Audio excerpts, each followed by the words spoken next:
Dear friends, today I am going to talk to you about educators' role as role models. And we are supposed to be leading others by examples, especially the heads of schools, the headmistresses, headmasters, principals, and so on must remember this.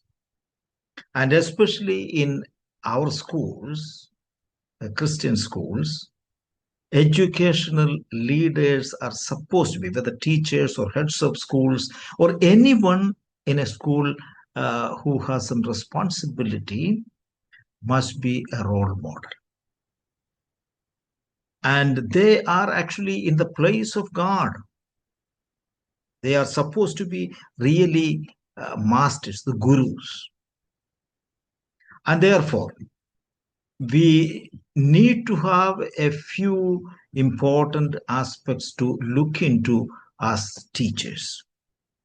Because leading by example as a headmaster or an in charge of the school, or as a teacher who is in charge of a classroom or a team, means modeling the behaviors, values, and attitudes you expect from your students and colleagues, fostering a positive and protective learning environment through your actions.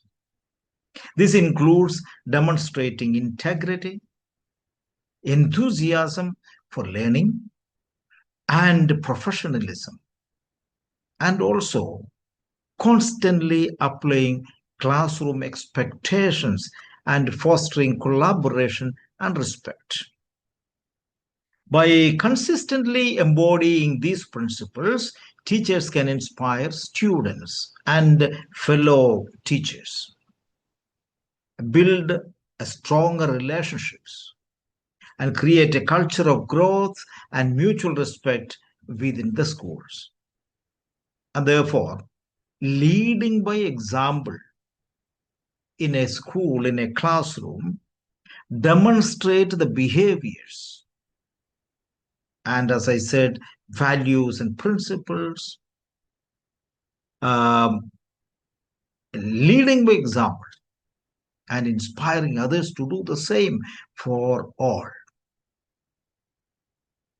And this needs to have a few important points. Number one is inclusive leadership.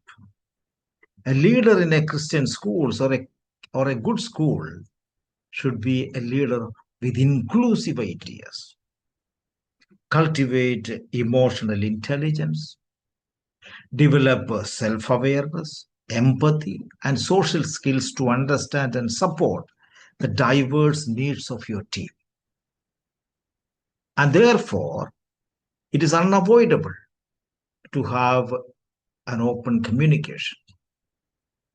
You are supposed to encourage open, transparent, and respectful communication among all your team members. If it is in the school, it's a classroom, among the students, without considering the background or place of birth or their social standards and so on. The third point is celebrate diversity. Acknowledge and celebrate the diversity of your team, including differences in cultures, language, ability, and perspective. And therefore, what we expect in our schools is to have a compassionate leadership. They must practice empathy, take the time to understand and acknowledge the challenges, concerns, and emotions of your team members. Secondly, there's as a compassionate leader must show appreciation and gratitude. Regularly express appreciation and gratitude for the hard work done by your colleagues, your students, and their dedication and contribution to the team members. And you, as a leader, are supposed to be supporting your colleagues and your students. You are supposed to offer support and resources to help team members manage stress, workload, and personal challenges. And you are also expected to be a caring leader. And caring leader means you need to, first of all, prioritize the well being of all. Prioritize the well being and mental health of your members. And today, we know because of the stress and tension, many are getting ill health, mental health also is in stress, and many are in depression. Recognize their contribution, their well being. That is essential to their success and the overall success of your school. This I am very clear. And you must foster a positive school culture, whatever work you do. Create a positive, inclusive, and supportive school culture that promotes collaboration, mutual respect, and empathy among all your staff. They all should feel that you are with them, you understand them. And the third one is you must always be a role model. In my seminars and workshops, I do demonstrate many examples, cheek and chin experiences, etc., to understand your role. Is not merely saying something, as Saint Ignatius will say, love is not shown in words, but in deeds.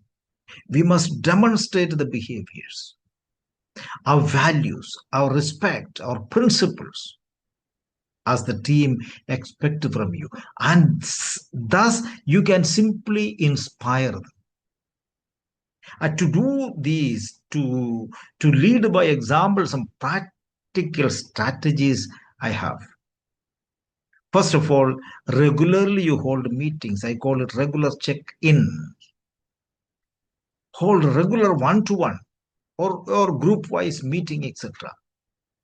If it is one-to-one, then you can discuss their well-being, provide feedback, and set their goals.